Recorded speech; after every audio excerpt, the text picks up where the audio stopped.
नमस्कार दोस्तों, आज मैं आपको विवाह में बाधा का दूसरा भाग बताऊंगा।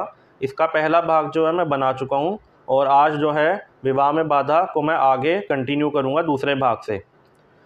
अगर शुक्र सप्तम भाव में हो और उसके ऊपर सूर्य और मंगल की दृष्टि पड़ रही हो तो कहते हैं विवाह में देरी होती है। ये जो योग बन रहा है इसके कारण कहते हैं विवाह में अड़चने और देरी होती है। और ये कहते हैं कि जैसे सूर्य जो है उसकी 7वीं दृष्टि होती है और मंगल की जो है 4, 7, 8 की दृष्टि होती है। मतलब यहाँ से सूर्य जो है 7th हाउस पे देखते हैं और मंगल जो है 4, 7 और 8 की दृष्टि पे देखते हैं। तो हमारे जो 7वें हाउस में यहाँ पर शुक्र बैठे हैं तो सूर्य जो है दृष्टि डाल रहे हैं, जैसे 1, 2, 3, 4, 5, 6, 7 सीधा दृष्टि यहाँ पे पड़ रही है जो कि हाउस ऑफ मैरिज है। और मंगल भी 4, 7, 8 की दृष्टि होती है तो वो 7वां 1, 2, 3, 4, 5, 6, 7 इस हाउस पर भी उनकी दृष्टि पड़ रही है। तो इस वजह से जो शुक्र है वो हमारा अफेक्ट कर जाता है और आपकी शादी में प्रॉब्लम्स आती हैं। अब चलते हैं हम दूसरे योग पर।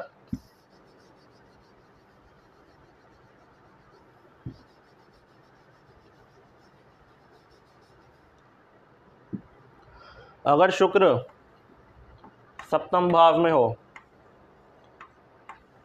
और उसके ऊपर शनि की दृष्टि पड़ रही हो,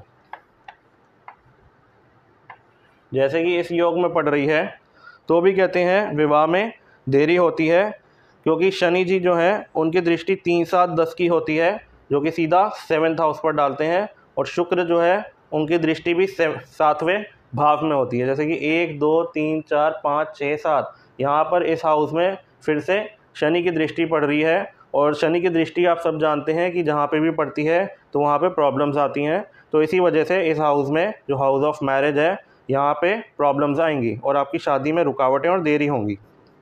अब चलते हैं हम अपने तीसरे योग पे।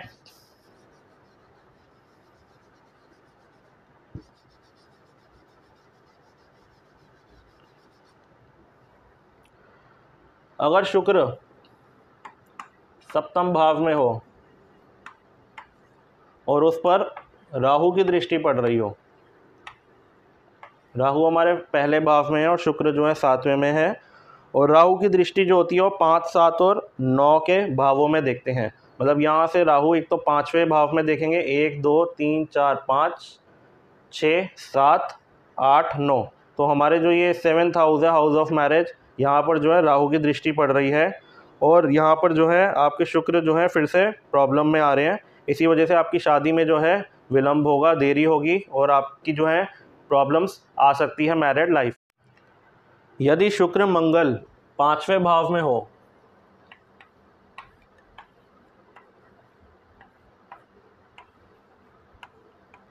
या फिर सप्तम भाव में हो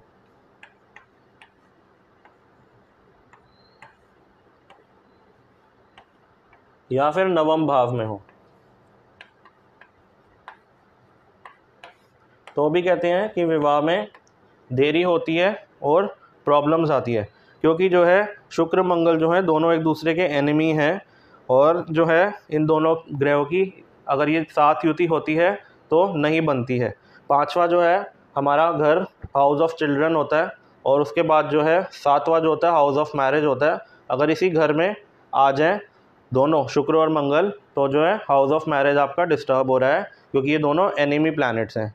और अगर ये योग बन जाए कुंडली में, इन तीनों में से कहीं भी एक जगह पर शुक्र मंगल आ जाए, या 5वें में या 7वें में या 9वें में, तो जो है आपके हाउस ऑफ मैरिज में डिस्टर्बेंसेस आएगी और मैरिड लाइफ भी अफेक्ट करेगी। अब चलते हैं हम दूसरे योग पर।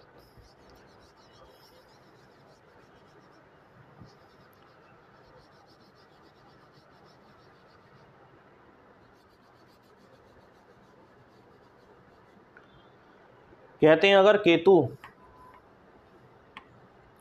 7th हाउस में आ जाए तो भी विवाह में प्रॉब्लम्स आती है।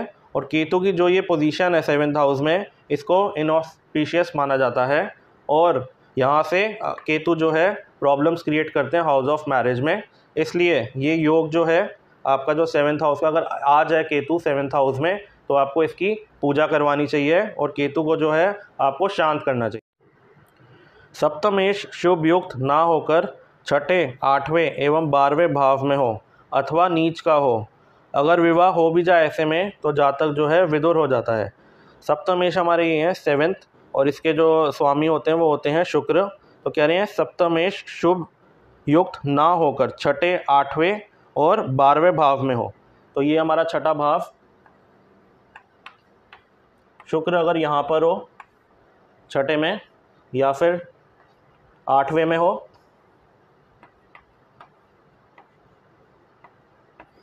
या फिर 12वें भाव में हो, तो भी आपके विवाह में दिक्कतें आती हैं।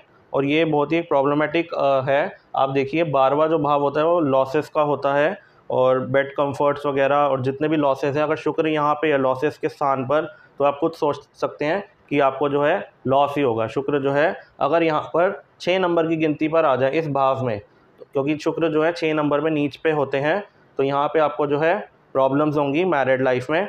और अगर शुक्र यहाँ पे आ जाए छठे भाव में 6 नंबर की गिनती पर, ये जो हमारा भाव होता है ये कोर्ट केसेस, डिजीज़ेस ये बताता है। तो आप खुद सोच सकते हैं कि आपको शुक्र जो है, शुक्र की वजह से लाइफ में कोर्ट केसेस झेलने पड़ सकते हैं, डिजीज़ेस झेलने पड़ सकते हैं। तो ये सारी प्रॉब्लम्स आती हैं। और ये देखिए जो 8वां भाव है शुक्र का, यहाँ पे ये शुक्र है, और अगर यहाँ पे 6 नंबर की गिनती पे आ जाए नीच स्थान पर, तो ये हाउस ऑफ मतलब डेथ, मिस्ट्रीज वगैरह ये बताता है। तो ये भी एक जो है योग अच्छा नहीं माना जाता। अगर शुक्र इस स्थान पर हो, इस स्थान पर हो, या फिर इस भाव में हो 6 नंबर की गिनती पर, तो प्रॉब्लम्स आती हैं।